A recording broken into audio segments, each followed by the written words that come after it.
Deidade, parte 23. Deus não pode ser visto. Quando se fizer chamada, quando se fizer chamada, quando se fizer chamada, quando se fizer chamada, lá estarei.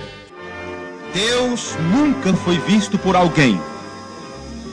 O Filho unigênito que está no seio do Pai, este o fez conhecer. Amém? Senhor Deus, obrigado por tudo que já aprendemos e por um pouquinho ainda que aprenderemos neste culto.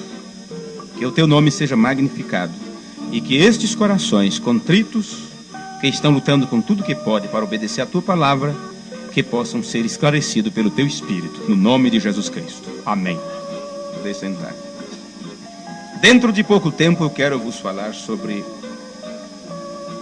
ainda sobre o assunto da deidade. Parte 23. 23º, é assim que dizem? Não é? 23º, deidade, parte 3. Deus nunca foi visto por ninguém. Uma irmã perguntou para mim há pouco tempo, então eu nunca vou ver Deus? Eu nunca vou ver Deus? Aí eu te pergunto, você acha que você vai ver Deus? Você acha que Deus pode ser visto? Que ideia você tem sobre Deus? Jesus disse, Jesus que veio manifestar Deus para nós, ele disse, Deus é Espírito. E você não pode ver o Espírito. Veja, Deus é Espírito, Espírito não pode ser visto. Por isso está dizendo assim, Deus nunca foi visto por ninguém. Então eu quero vos dizer alguma coisa aqui, bem rapidinho. Se você ver alguém contando alguma visão, alguma revelação, dizendo que subiu, foi no céu numa visão, e viu Deus, Jesus e o Espírito Santo sentado em trono, dê as costas para estas profecias. Dê as costas para estas irmãs, para estes irmãos, profetas e profetisas que estão cheios por aí, porque estas profecias não combinam com as Escrituras. Deus não pode ser visto, Deus não é uma pessoa, Deus é Espírito. Somente através de Jesus Cristo você pode ver Deus. Jesus é a imagem do Deus invisível. Nenhum homem jamais viu Deus, nem o verá. A verdade é esta. 1 Timóteo capítulo 6, versículo 16, diz assim.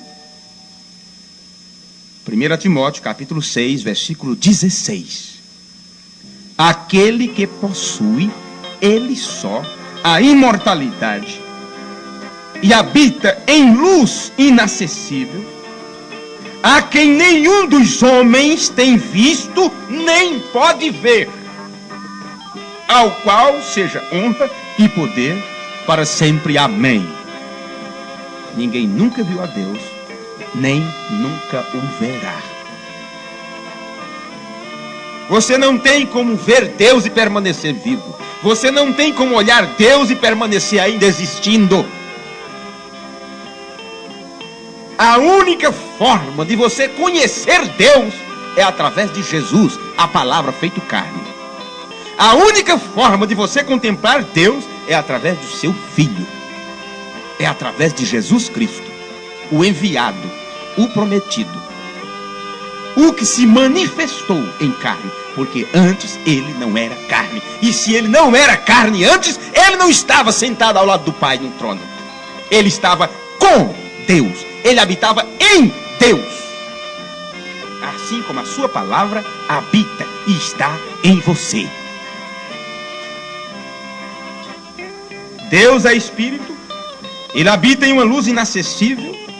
Ele escolheu se esconder, portanto permanece invisível.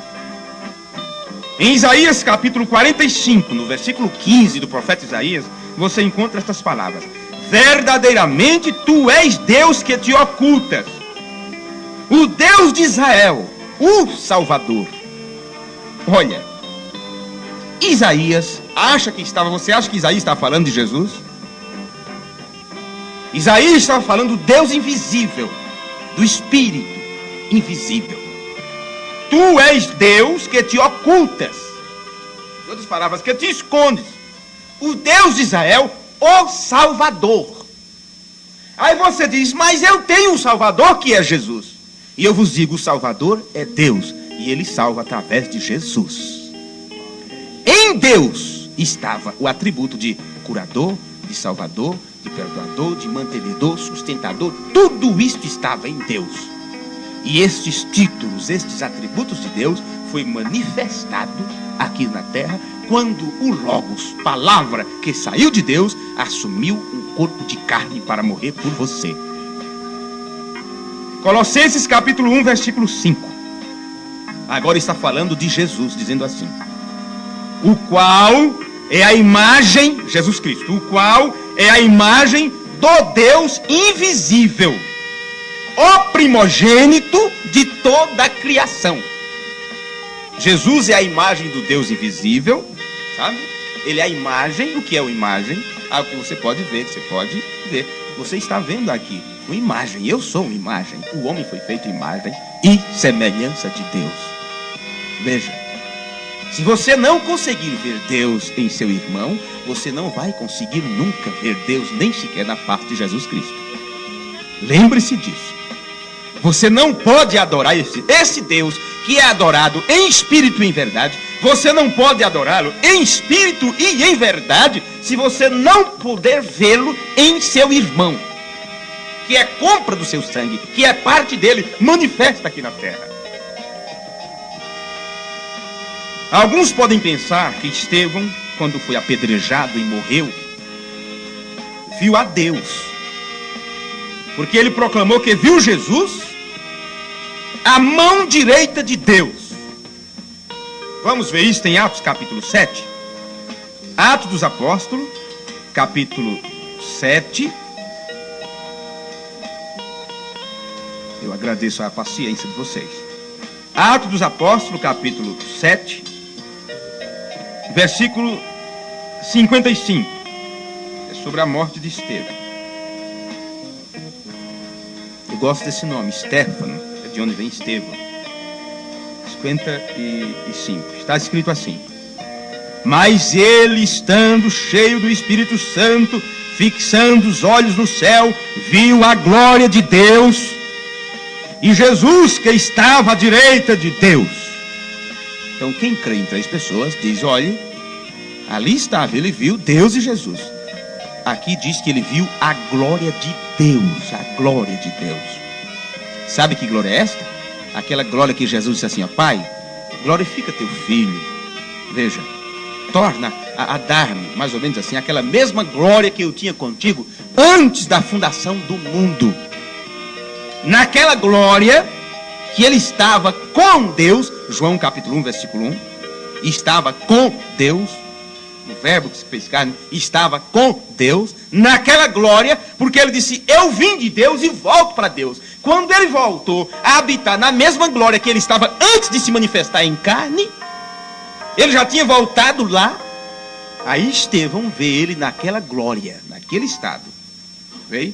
Ele, estando cheio do Espírito Santo, fixando os olhos no céu, viu a glória de Deus e Jesus que estava à direita de Deus. E disse: eis que vejo os céus abertos e o Filho do Homem que está em pé à mão direita de Deus. Aí você diz: escuta, então ele está do lado direito sentado, ou em pé, ou seja do que for. Estevão não viu Deus, ele viu a glória de Deus. O Filho do Homem em pé à direita de Deus. Isto tem um significado tremendo que vem desde o Antigo Testamento, e que as pessoas não observam isto à luz da revelação divina. Quando alguém diz que Estevão viu a Deus,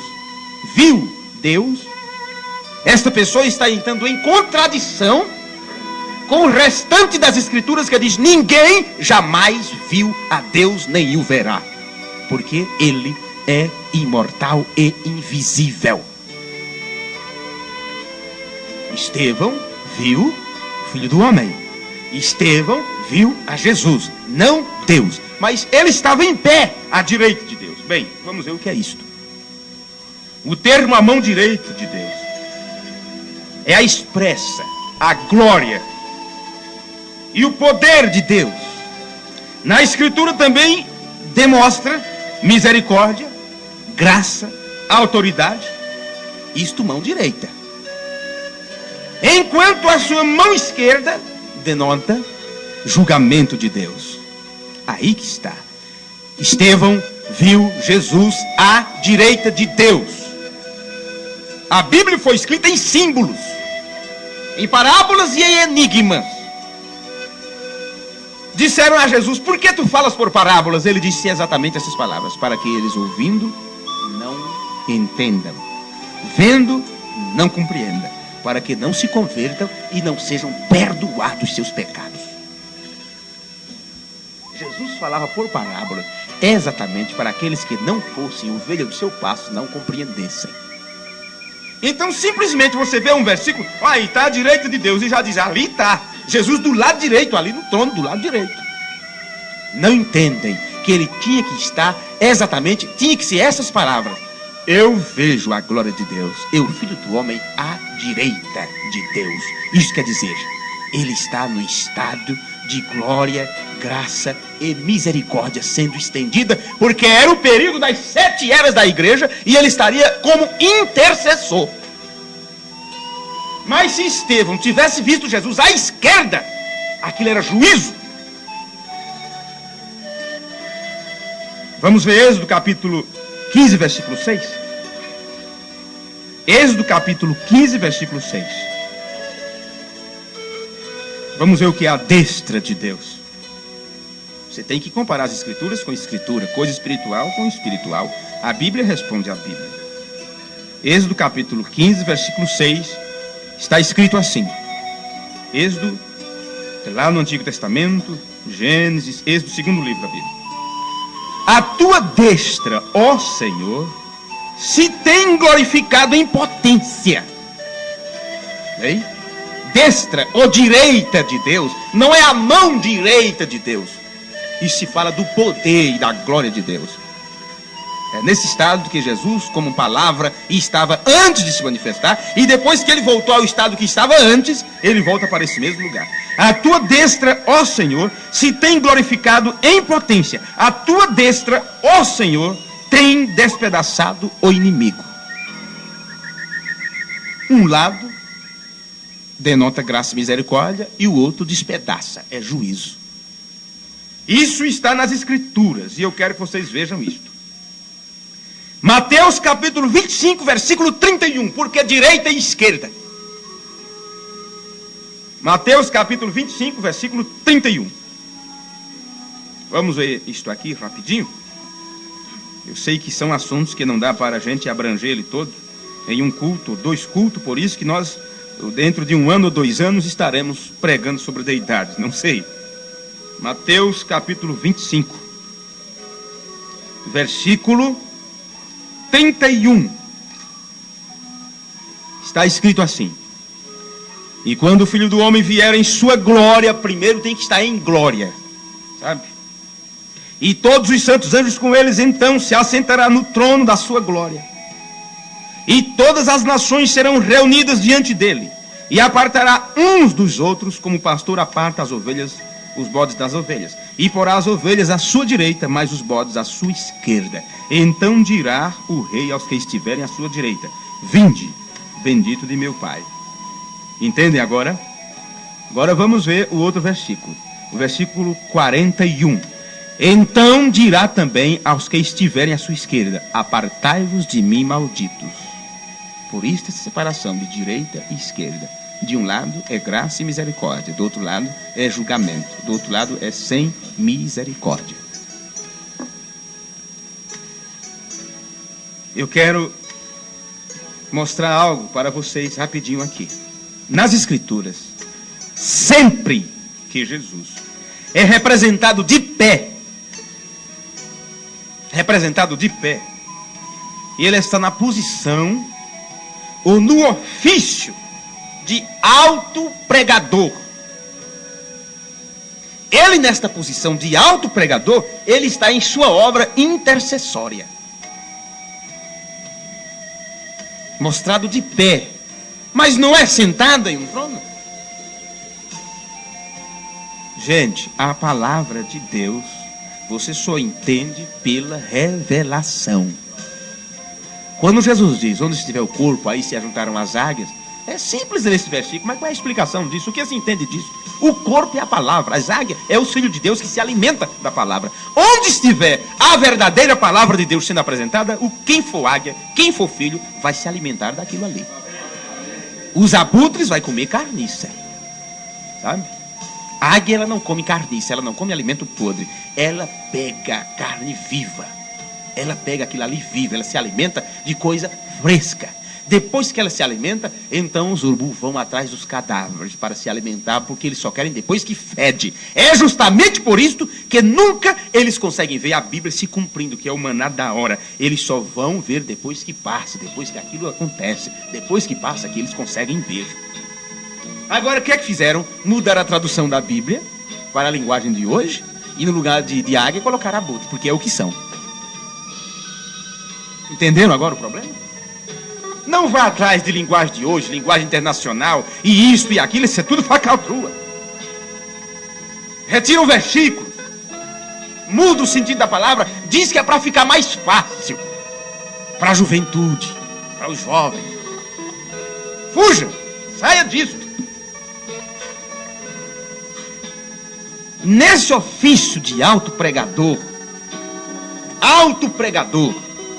foi nesse ofício que ele se apresentou no Antigo Testamento para Abraão e tantos outros. Em sua visão, Estevão viu a Jesus como grande pregador de Deus, cercado de toda a autoridade de Deus. Você entende isto quando lê em Apocalipse capítulo 1, versículo 13.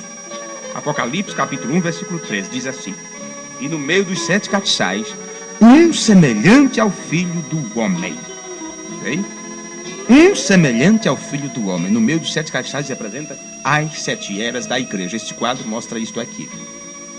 As 7 eras da igreja, o período das 7 eras da igreja cristã na terra, de Éfeso até Laodiceia, desde os dias de Paulo até os nossos dias. E neste período de tempo, Jesus estaria como intercessor, por isso a cruz por trás. É Jesus no meio, entre o seu povo, entre a sua igreja. As 7 estrelas é o que está em sua mão, e tinha em sua mão 7 estrelas, que são os 7 anjos enviados às 7 igrejas. Essas 7 fases da igreja na terra. Nesse período de tempo ele está como alto pregador, à destra de Deus, ou seja, sob o poder de Deus. Agora, eu gostaria de, dentro de 10 minutos, entregar rapidinho aqui um assunto para vocês, que eu prometi falar um pouquinho sobre teofania. E já que falamos sobre Jesus como alto pregador, sobre o poder de Deus, eu preciso que vocês entendam algo agora sobre teofania. O que é teofania? O que é o Logos que saiu de Deus? Como isto é feito? Você precisa saber quem é Jesus. Você precisa saber quem é Deus. Só existe um Deus, e este enviou seu Filho, o Filho de Deus, Jesus Cristo, a palavra que se fez carne. Não era carne antes. Não existia como uma pessoa ao lado de Deus. Nunca existiu como uma pessoa ao lado de Deus. Ele estava com Deus. Era a palavra de Deus. E através desta palavra, tudo foi criado. A terra foi criada. O mundo foi criado. Tudo. O haja é Cristo. Haja luz. A palavra em ação. A palavra semente. Por isso que você é salvo pela palavra. Pela pregação da palavra. Porque é Cristo vivendo outra vez através de você. Teria que ter um segredo muito grande para você se sentar e ouvir alguém falando palavra, e isso mudar a tua vida, tirar teus vícios, expulsar demônio de você. Entende? Tinha que ter um mistério por trás disso. É o mistério de Deus em Cristo e Cristo na igreja. A palavra que estava com Deus, a palavra se fez carne. Veja, por isso que diz Deus se fez carne, porque Deus é a palavra. E ele veio e habitou em plenitude. e depois se repartiu em sua igreja. Por isso você não tem outra maneira de você adquirir salvação a não ser ouvindo a verdade. A verdade é a palavra. Pai, santifica-os na verdade. A tua palavra é o quê? A verdade. E depois disse, eu sou o caminho, eu sou a verdade. Ele estava dizendo, eu sou a palavra da verdade. Por isso que para poder o homem ser salvo, ele tem que fazer isto. Ouvir a verdade. Ouvir a palavra de Deus. A fé vem pelo ouvir. Ouvir a palavra de Deus. Pela graça sois salvos, por meio da fé. E como adquiro fé? Ouvindo a palavra de Deus. Não é complicado, é simples. Homens que complicaram tudo. Fizeram de Jesus uma pessoa diferente. Fizeram de Jesus aquilo que ele não é. E disseram que Jesus é a segunda. Te apresentaram uma segunda. Sendo que ele diz, eu sou o primeiro e o último. Amém. Te apresentaram uma segunda. E ele nunca se apresentou como segundo. Porque não existe outra pessoa além de Jesus na divindade. Em Deus não existe duas pessoas. Não existe três pessoas. Na divindade existe uma pessoa. E esta pessoa é a imagem do Deus invisível. Porque Deus é espírito. Esta pessoa se chama Jesus Cristo, meu Senhor e Rei.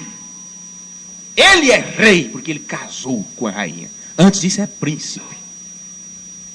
Príncipe, ele se torna rei. Por isto ele é filho do rei. Só existe um rei, esse é Deus. O filho de Deus, príncipe, se torna rei. Mas para ele ser rei, Deus está nele. Veja.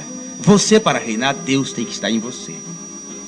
Você é súdito. A coroa de Cristo, a coroa de glória, a coroa de Cristo, quem é? É você. Você é pedra nesta coroa. Amém? Então, aí está. Eu quero que vocês fiquem de pé e eu quero encerrar por aqui. Eu sinto que eu preciso parar por aqui. Vocês compreendem?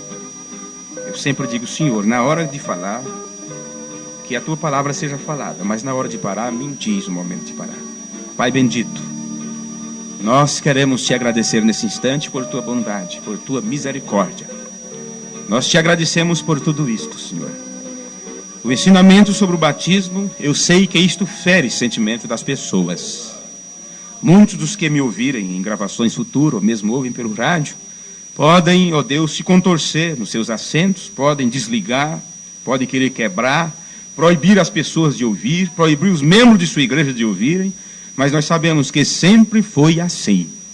Quando o Senhor começou a proferir a palavra de Deus, o evangelho da verdade, aquele evangelho que traria santificação dos teus filhos, os fariseus ficaram preocupados, ficaram atônitos. Os líderes religiosos do teu dia, daquele dia, eles ficaram tão atônitos que disseram, não vão mais ouvir este homem, porque eles começaram a perder seus membros.